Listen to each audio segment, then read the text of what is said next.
कोई दायित्व न हो। हम समाज के अंदर एक ऐसे वातावरण की निर्मित कर सकते हैं क्या? हम समाज के अंदर एक ऐसा वायुमंडल बना सकते हैं क्या, जो वायुमंडल देश को महान बनाने की दिशा में हो, जो वायुमंडल युवाओं को प्रेरित करता हो, जो वायुमंडल देश की समस्याओं का निरसन करने के लिए काम करे। इस प्रकार का वायुमंडल का निर्मित तो हम कर ही सकते हैं।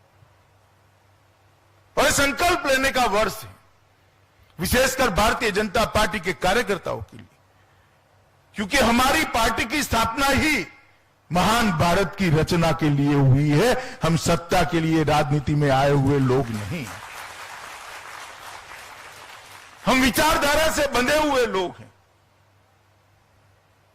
और हमारी विचारधारा महान भारत की रचना की विचारधारा है। ये संकल्प लेने का वर्ष है। अगर 130 करोड़ लोग इस आजादी के अमृत महोत्सव के वर्ष के अंदर एक छोटा छोटा संकल्प ले, तो इतना बड़ा परिवर्तन इस देश में आ सकता है।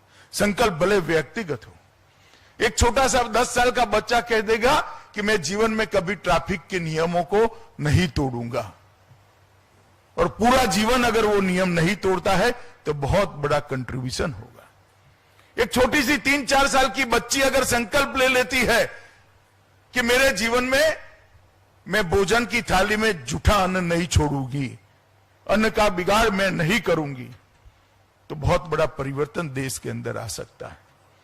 अगर हम तय करते हैं कि मेरे रूम से बाहर जाने से पहले लाइट, पंखे और एसी की स्विच हम बंद कर देंगे, तो देश में बहुत बड़ा परिवर्तन है। महान काम करने की जरूरत है, आपके भाग्य में होगा तो आप भी करिएगा, मगर छोटे छोटे काम हम सब कर सकते हैं और वो सबसे ज्यादा जरूरी है। अगर 130 करोड़ लोग इस प्रकार का संकल्प लेते हैं तो 130 करोड़ संकल्प का संपुट मां भारती को महान बनाने से रोक ही नहीं सकता। विश्व में हमारा उचित स्थान हमें मिलना ही मिलना तय हो जाएगा। आप कल्पना करिए, 130 करोड़ लोग एक ही दिशा में एक एक कदम बढ़ाते हैं तो 130 करोड़ कदम देश आगे बढ़ता है। जरूरत है एक दिशा में कदम बढ़ाने का संकल्प करने की। और मित्रों, इसलिए ये जो वर्ष है, हम सभी भारतीय जनता पार्टी के कार्यकर्ता, समस्त देशवासियों के लिए, मगर हमारे लिए विशेष रूप से देश के लिए संकल्प करने का वर्ष है। और सेल्यूलर जेल, मैं तो जब भी वहां जाता हूं मेरे रोंगटे खड़े हो जाते हैं। इन लोगों को जब इतनी यातनाएं दी होगी, क्या सोचकर सहन करे होंगे। कई ऐसे लोग थे जो जमींदार कुटुंबों से आते थे। बंगाल का सूची मैंने देखा, कई जमींदारों का नाम, कोई बहुत बड़े स्कॉलर्स का नाम अंदर था।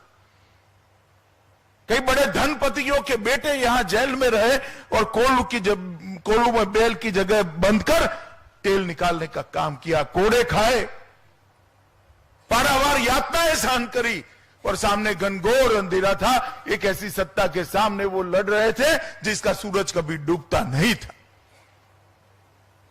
मालूम नहीं उन्होंने अपने जीवन में आजादी को देखा या नहीं देखा, कई लोग नहीं देख पाए होंगे, मगर जब हम सोचते हैं तो मालूम पड़ता है कि वो लड़ाई वो न लड़ते तो आज हम स्वतंत्र भारत में हवा नहीं, श्वास नहीं ले सकते थे। इस भारत की स्वतंत्रता ऐसे अज्ञात करोड़ों स्वतंत्र सेनानियों के बलिदान, तपश्चर्या और उनके समर्पण के कारण ही मिली।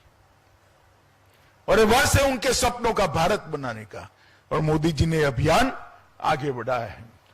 मेरे आज अंडमान निकोबार के सभी साथियों को अपील करने आया हूं कि आजादी के अमृत महोत्सव का जो वर्ष है, हम भारतीय जनता पार्टी के कार्यकर्ता अपने आप को भारत माता को पुनर्समर्पित करें और पूरा जीवन भारत माता को आगे बढ़ाने के लिए काम करें। ये संकल्प लेने का वर्ष आज हमारे लिए है, दिन आज हमारे लिए है।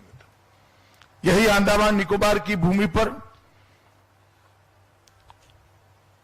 सुभाष बाबू आजाद भारत का सबसे पहला तिरंगा फहराए थे।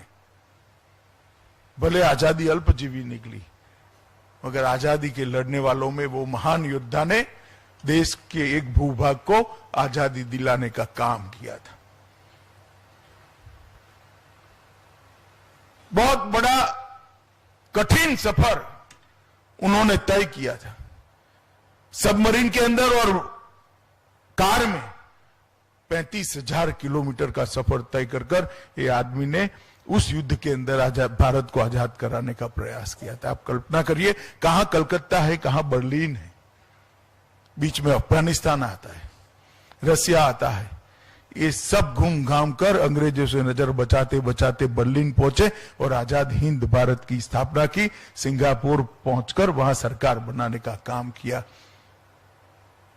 वो महान व्यक्तित्व, वो आजादी का महान सेनानी भी इस भूमि पर खड़ा होकर बोला था कि मेरे जीवन में मैंने आजाद भारत का तिरंगा फहराते देख लिया, मेरा जीवन सफल हो गया।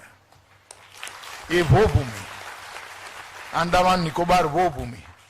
और जब भी मैं यहां आता हूं, अफसर भी बोल जाते हैं, लोग भी बोल जाते हैं। नॉर्थ ईस्ट में जाता हूं तब भी अफसर भी बोल जाते हैं, लोग भी बोल जाते हैं। यहां बोलते हैं आइलैंड और मेनलैंड, और नॉर्थ ईस्ट में कहते हैं नॉर्थ ईस्ट और मेनलैंड। मैं अंडमान निकोबार वाले को, सभी भाइयों बहनों को, जनता को भी कहना चाहता हूं, यही मेनलैंड है, ये कोई आइलैंड नहीं। ये भारत का दबकता हुआ हृदय है, यही मेनलैंड है, ये भारत का हिस्सा है। जितना मैं जिस गुजरात से आता हूं, इतना ही महत्वपूर्ण हिस्सा मेरा यह अंडमान और निकोबार है। मैं भी इसको अपने साथ जोड़ता हूं,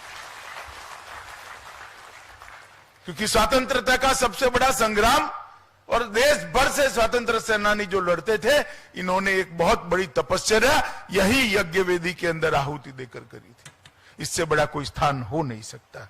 इसलिए हम सब ने मन में से मेनलैंड कंसेप्ट ही निकाल दीजिए, ये अंडमान निकोबार ही हमारा मेनलैंड है, और इसको मानकर हमने आगे करना चाहिए। मित्रों, यहां पर मोदी जी ने ढेर सारे काम किए, मैं गिनाऊं तो बहुत लंबा समय जाएगा। जल जीवन मिशन में 66,000 परिवार को शुद्ध पीने का पानी दिया है। स्वनिधि ये छोटे से राज्य क्षेत्र में 100% पहुंची है। हर घर में बिजली पहुंचाने का काम किया है। एक राष्ट्र एक रेशन कार्ड यह 100% इंप्लीमेंट हो चुका है। आज ही मैं 29 स्वास्थ्य केंद्रों का लोकार्पण कर आया। इसको मिलाकर 129 स्वास्थ्य सेहत केंद्रों की स्थापना कर दी गई है। अब कहीं पर भी एक भी नया स्वास्थ्य केंद्र बनाने की जरूरत नहीं है। केरोसिन मुक्त हमारा अंडमान निकोबार हो गया है। हर घर में गैस पहुंचा दिया गया है। हर घर में शौचालय पहुंचाने का काम समाप्त हो गया है। शहरी क्षेत्र में भी हर घर में शौचालय पहुंचाने का काम हो गया है। और प्रधानमंत्री जन आरोग्य योजना का 11,500 लोगों को 5 लाख तक की सुविधा का सारा फायदा पहुंचाने की शुरुआत हो गई। और कोरोना के अंदर भी यहां पर नरेंद्र मोदी जी के नेतृत्व में भारत सरकार ने बहुत अच्छा काम किया है। मित्रों, मैं कई बार कांग्रेस के नेताओं को सुनता हूं, तब मुझे सवाल आता है कि किस विश्वास से बोलते हैं, किस मिट्टी के बने हुए हैं। इतनी जोर से और निर्लज्जता से कोई झूठ कैसे बोल सकता है। मैं पूछना चाहता हूं इन लोगों कि भाई 60 साल तक आपने शासन किया, देश में 4 पीढ़ी शासन किया, मुझे बताओ तो अंडमान के हर घर में आप शौचालय पहुंचा पाए थे क्या? हर घर में बिजली पहुंचा पाए थे क्या? गरीब व्यक्ति को आयुष्मान भारत योजना का कार्ड पहुंचा पाए थे क्या? इतने सारे आरोग्य केंद्र बना पाए थे क्या? मित्रों, ढेर सारे काम जो हर व्यक्ति की चिंता करते, हर व्यक्ति को अपना जीवन स्तर ऊपर उठाने का मौका देते, ये काम भारतीय जनता पार्टी ने किया।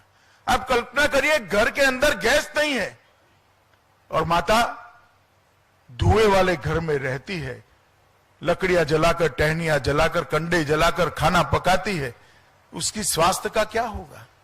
आंख की ज्योति चली जाती है, फेफड़ों में धुआं जाकर वो फाइब्रोसिस से कसमय ही मृत्यु का वरण करती। हर घर में गैस देकर मोदी जी ने 13 करोड़ माताओं को कसमय मौत से शरण में जाने से बचाने का काम किया। 10 करोड़ शौचालय बनाकर एक 15-16 साल की बच्ची खुले में शौच क्रिया करने जाएगी, कितनी शर्म आएगी उसको। वो रात पड़ने की राह देखती थी बेचारी, आज वो भी हम सब की तरह शर्म से मुक्त होकर, निश्चिंत होकर अपने घर में बने हुए शौचालय का उपयोग कर सकती है। वो सारी बच्चियों को शर्म से बचाने का काम हमारे प्रिय नेता नरेंद्र मोदी ने किया है।